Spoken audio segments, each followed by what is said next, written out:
Assalamualaikum warahmatullahi wabarakatuh. Alhamdulillah wa syukurillah wa ni'matillah la haula wa la quwata illa billah, amma ba'd. Jumpa kembali di channel Sunyi Sepi. Terima kasih untuk dukungan dan support kalian yang sudah subscribe, yang sudah nitip komen, like dan share dari cerita-cerita Sunyi Sepi. Semoga ceritanya bisa manfaat dan menghibur untuk kalian semua pencinta cerita horor dan seram juga misteri dari channel kami ini. Oh ya, sebelumnya kita saling mendoakan semoga kita dan kalian selalu dalam lindungan Allah Subhanahu wa taala, selalu diberikan nikmat sehat, dilancarkan rezekinya, dipanjangkan umurnya dan dimudahkan dalam segala urusan. Amin amin ya rabbal alamin. Kali ini saya ingin mengisahkan kisah dua orang, yaitu satunya tentang Mas Anang dan satunya ini Mas Mulyono. Nah, pengalaman Mas Mulyono dan Mas Anang ini saat mereka berdua ini mengadakan touring bersama rombongan yang lainnya. Ini ke salah satu tempat wisata yang tidak cuma satu tempat tujuannya, dari mulai rute Jawa Tengah sampai ke ujung Jawa Timur. Nah, sewaktu di perjalanan antara Mas Anang dan Mas Mul dan rombongan ini istirahat di salah satu tempat yang kebetulan tempat ini termasuk dibilangnya itu ya sangat adem lah, di antara banyak pepohonan jati dan juga banyak warung-warung di pinggir jalan. Satu rombongan ini sepakat untuk istirahat di lokasi tersebut, yang kebetulan juga di situ juga sangat ramai, banyak mobil-mobil juga sedang istirahat. Nah, saya ceritakan tentang Mas Anang dulu. Kalau Mas Anang memang dikenal dari beberapa rombongan, dia ini memang seorang anak indigo yang mempunyai kelebihan tentang hal-hal gaib. Nah, ini pengalaman Mas Anang dan Mas Mulyono saat mereka ini berteduh atau sedang istirahat di salah satu alas jati. Itu tepatnya di antara Jawa Tengah sama Jawa Timur. Ini di daerah perbatasan. Nah, mereka ini sedang berteduh atau sedang beristirahat bersama rombongan yang lainnya, rombongan motor. Ini mereka kira-kira jam 3:30 sore. Ini mereka sedang pesan kopi sembari ada yang pesan bakso juga. Nah, ini merasakan kok ada sesuatu yang beda di antara hunian atau alas tersebut. Ini tepatnya di belakang pondok-pondok warung makan. Karena kebetulan mereka ini istirahatnya di lesehan. Nah, ini Mas Anang ini secara tidak langsung dia itu seperti melihat banyak makhluk-makhluk yang tak kasat mata. Itu banyak sekali di antara alas-alas jati atau pohon-pohon yang berdiri kokoh. Nah, Mas Anang ini tanpa sengaja dia itu melihat sesuatu yang di belakang pondok makan atau warung-warung di pinggir jalan ini. Di belakangnya itu pohon-pohon jati yang sangat besar-besar. Ini sesekali melihat seperti ada yang sedang mengintip mereka. Mas Anang ini mencoba untuk tidak menghiraukan apa yang barusan dilihat. Nah, sembari ngopi, sembari bercanda dengan yang lainnya, ini Mas Anang sama Mas Mul ini dikasih tahu sama Mas Anang kalau di belakang warung itu ada sesuatu yang sedang memperhatikan kita. Nah, Mas Mulyono yang juga dia ini juga bisa melihat makhluk astral. Ini mereka berdua mencoba fokus apa benar yang dilihat Anang tadi. Mas Mulyono mencoba lebih fokus di mana Mas Anang menunjukkan di antara pohon jati yang paling besar. Di situ seperti ada sosok gaib yang wujudnya ini hitam besar, tapi melihat dari sinar matanya itu seperti memerah. Dan Mas Mulyono menjelaskan ke Mas Anang, benar apa yang kamu lihat, itu ada makhluk seperti genderuwo, hitam, matanya merah, tapi yang terlihat cuman kepalanya saja, dia menengok saja. Ya sudahlah, tidak usah dihiraukan.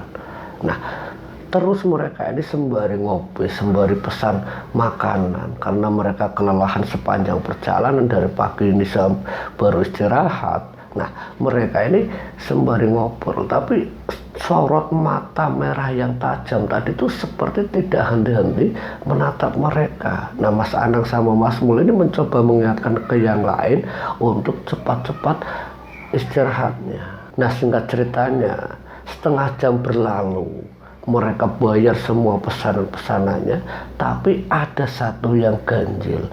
Saat Mas Mulyono yang membayar pesanannya tadi, ini justru melihat hal yang aneh. Itu di tempat warungnya. Tepat di belakang warung itu, warung kios yang terbuka, itu tatapannya itu langsung mengarah ke belakang. Yang di belakang itu pohon jati yang besar yang tadi ada sosok genderuwonya. Bukan hanya genderuwo yang dilihat, tapi yang lebih aneh lagi, di belakang kiosnya ini, di belakang warung atau tendanya ini, justru melihat ada sesuatu yang ganjil, berupa sesaji yang mungkin sudah selesai dibakar atau apa. Nah, ternyata Mas Mulyono setelah membayar tagihannya, dia beranjak pergi untuk naik motor. Ini melihat sekeliling di antara warung tenda yang lain, kok cuman itu yang paling ramai. Padahal kiosnya kan bukan cuman dia saja. Banyak warung-warung di pinggiran Pantura, di pinggiran jalan itu bukan cuma warung pemilik ibu itu saja, tapi kok cuma dia. Mobil-mobil berjejeran, istirahatnya itu seakan-akan mengarah ke warung itu, padahal di sebelah kanannya juga ada, di sebelah kirinya juga ada, di seberang jalan juga ada. Sementara Mas Mulyono melihat di sebelah sananya itu hanya beberapa mobil, 1:5. Kalau Mas Mulyono bilang itu 1:5 untuk tingkat larisnya. Nah, singkat ceritanya, setelah Mas Mulyono dan Mas Anang ini berlalu, ternyata sosok genderuwo ini mencoba memperhatikan dan ikut sepanjang perjalanan sampai maghrib tiba. Itu sosok itu ada di dekat mereka berdua, yang benar-benar nyata hadir dan nampak memergoki mereka berdua, yang membuat mereka ini hampir sempat jatuh dari motornya. Karena apa ya, secara tiba-tiba sampai mereka yang berboncengan sempat kaget. Astagfirullahaladzim. Yang lainnya, rombongan motor yang lainnya ini berjalan. Mas Anang ini sempat hampir jatuh.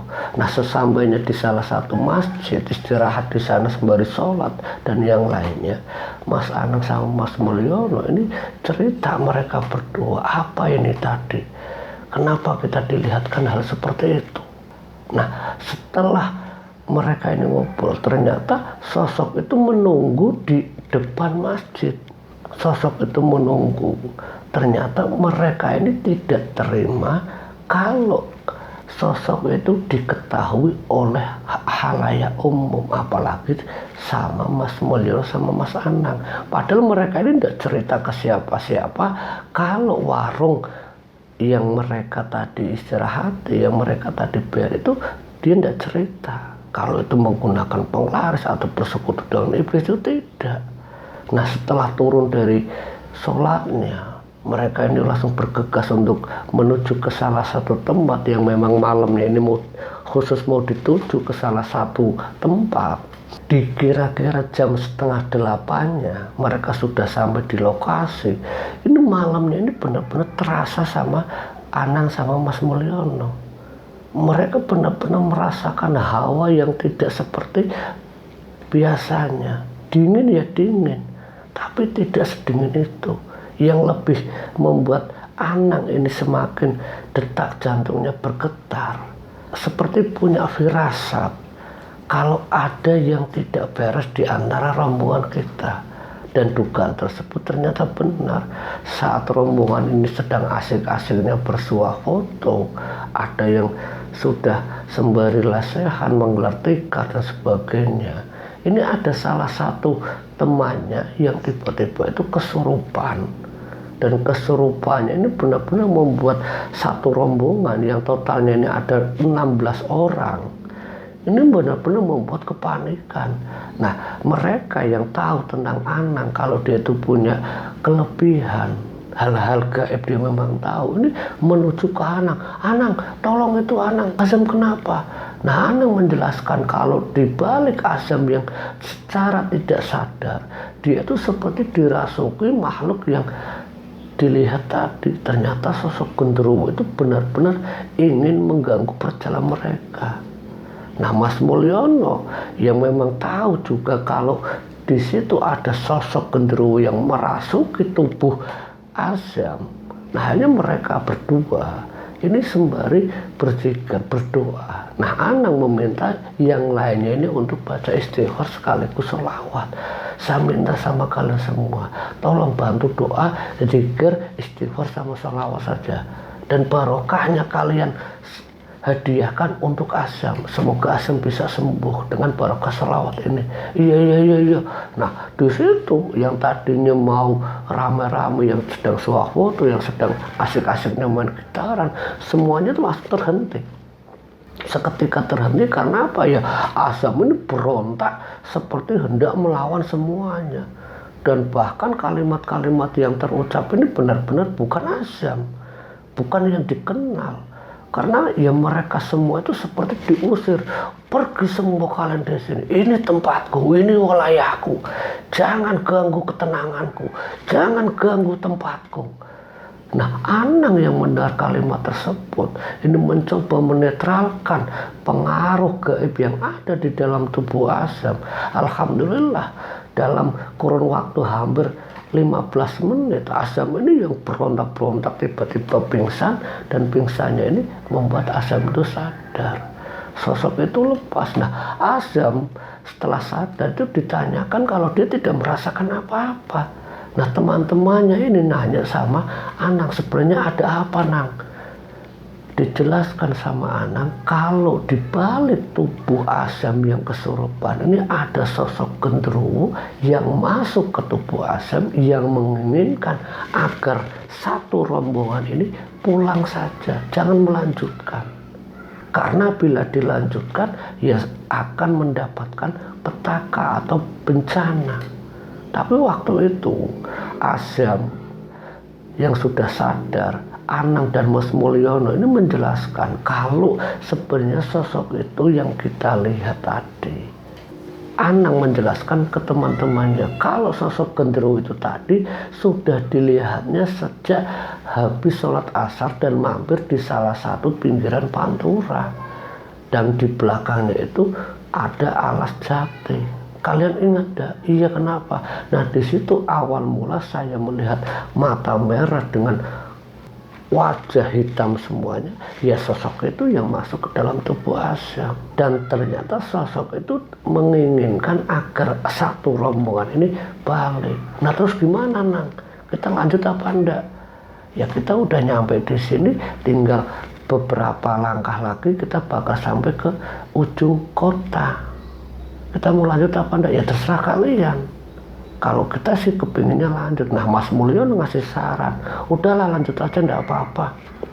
Ya, singkat ceritanya mereka yang sedang di salah satu puncak ini sedang asik-asiknya main gitar dan sebagainya ini yang akhirnya terganggu karena Azam yang kesurupan. Mereka bergegas ke Masih, mereka turun dari bukit, mereka menuju ke salah satu pusat kota. Nah, sampai di pusat kota ini ternyata di jalan ada yang mengalami kecelakaan. Dan kecelakaannya ini membuat salah satu temannya, ini lain Azam lagi, namanya Abdul. Nah, Abdul yang berboncengan sama Ipan, ini mereka itu sempat jatuh yang aneh menurut rombongan yang lainnya, terutama yang ada di belakang Abdul sama Ipan. Mereka ini seperti ngerem mendadak, seakan-akan ada yang menghalangi kalau mereka berdua ini sepertinya akan menabrak sesuatu, padahal yang di belakangnya Abdul sama Ipan itu tidak melihat apa-apa dan mereka berjalan seperti biasa. Nah, di belakangnya Abdul yang melihat Abdul sama Ipan ini ngerem secara mendadak, ini membuat mereka itu jatuh sampai terguling-guling sampai beberapa meter. Karena ngerem mendadak, Abdul yang jatuh seperti orang yang loncat. Nah, motor itu sampai nungging ke belakang, roda belakang itu sampai naik ke atas. Nah, ini membuat Abdul itu terpental sampai dia itu sampai beberapa meter. Nah, Ipan yang ada di depan, nah dia akhirnya terseret sama motornya karena ngeremnya ini secara mendadak. Nah, setelah melihat Ipan sama Abdul jatuh, rombongan ini spontan berhenti semuanya, membantu Abdul yang lukanya lumayan parah karena terpental dan harus terguling-guling di aspal. Sementara Ipan yang ada di depan ini kondisinya hanya lecet di bagian kaki sama pundak. Nah, kata mereka berdua, antara Ipan sama Abdul, ini mereka berdua itu nyata-nyata seperti melihat ada yang nyebrang dan mereka itu akan menabrak sosok tersebut, akan menabrak orang itu. Makanya Ipan ini secara spontan dia ngerem dada. Padahal menurut teman-teman itu tidak ada siapa-siapa. Nah, Anang itu mengingat tentang kejadian Azam yang kesurupan, tentang sosok yang menginginkan satu rombongan ini tidak melanjutkan perjalanan. Ini apakah akhirnya menimbulkan seperti ini?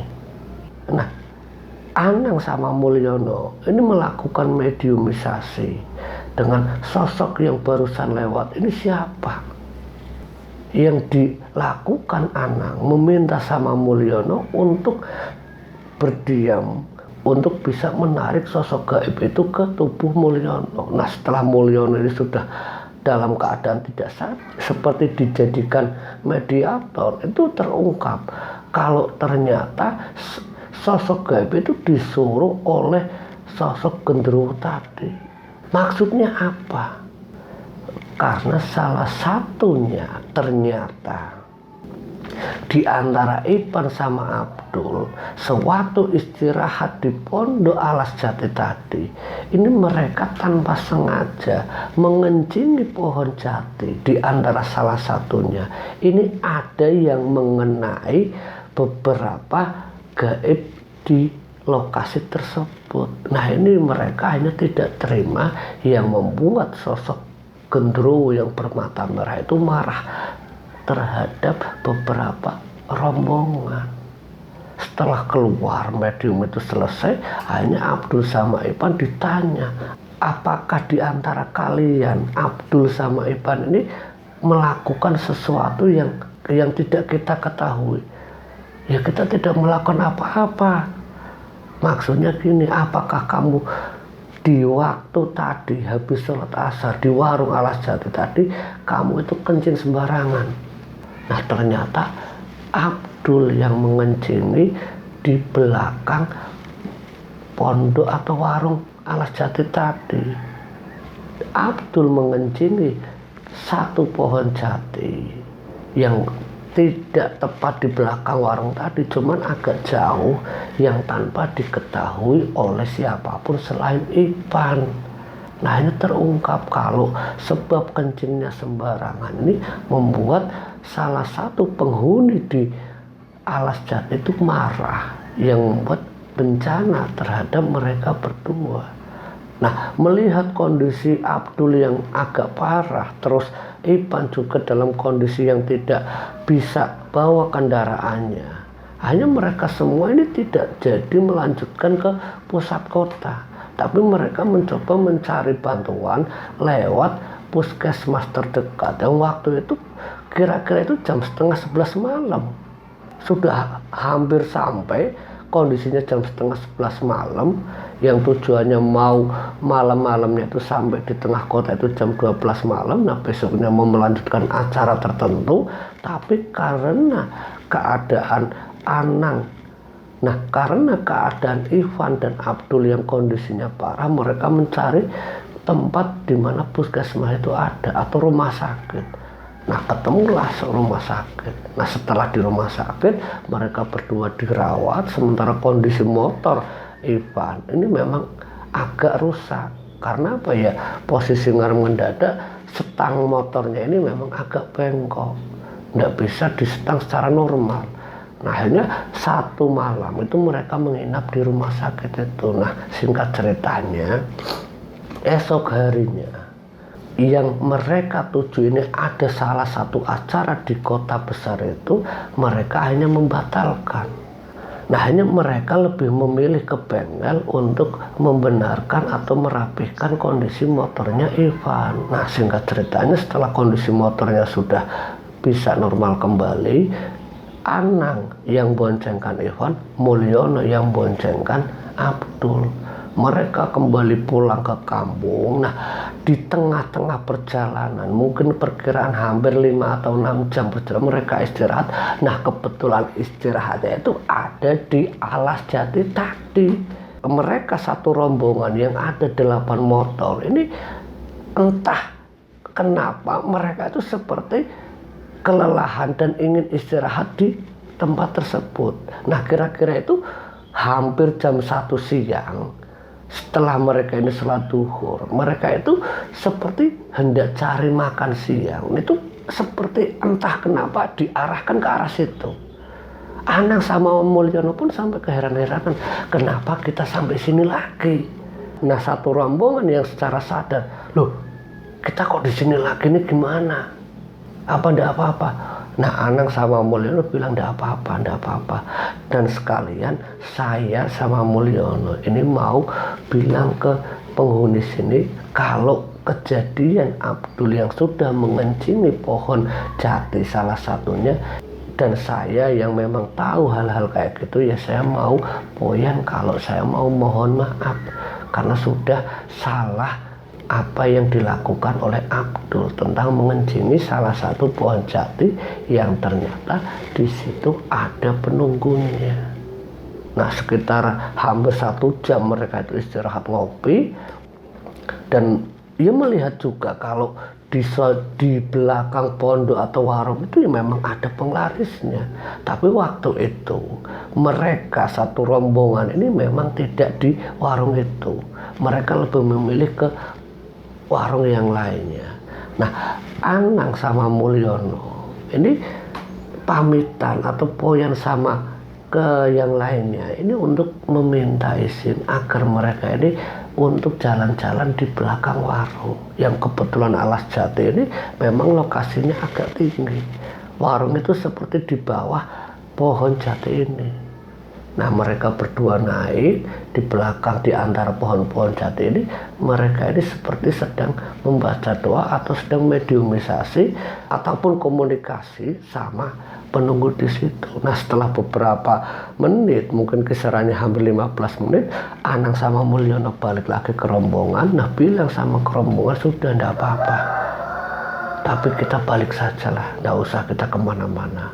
Nah itulah kisah dari Anang sama Mulyono. Nah sampai singkat ceritanya mereka sampai ke rumah. Ini kondisinya Abdul sama Ivan akhirnya dirawat oleh keluarganya masing-masing. Nah ini pengalaman dari Mas Mulyono sama Mas Anang tentang touringnya mereka, yang di tengah-tengah perjalanan ini ternyata ada sesuatu yang mengganggu mereka, yaitu gaib-gaib yang berwujud seperti sosok genderuwo dan juga makhluk astral lainnya. Semoga kisah ini bermanfaat untuk kita semuanya dan menambah wawasan agar di setiap tempat manapun, agar kita saling menghormati akan adanya makhluk gaib atau makhluk astral, bahwa mereka pun hidup berdampingan dengan kita. Terima kasih. Akhir kata, wallahu muwaffiq ila aqwamit thoriq. Wassalamualaikum warahmatullahi wabarakatuh.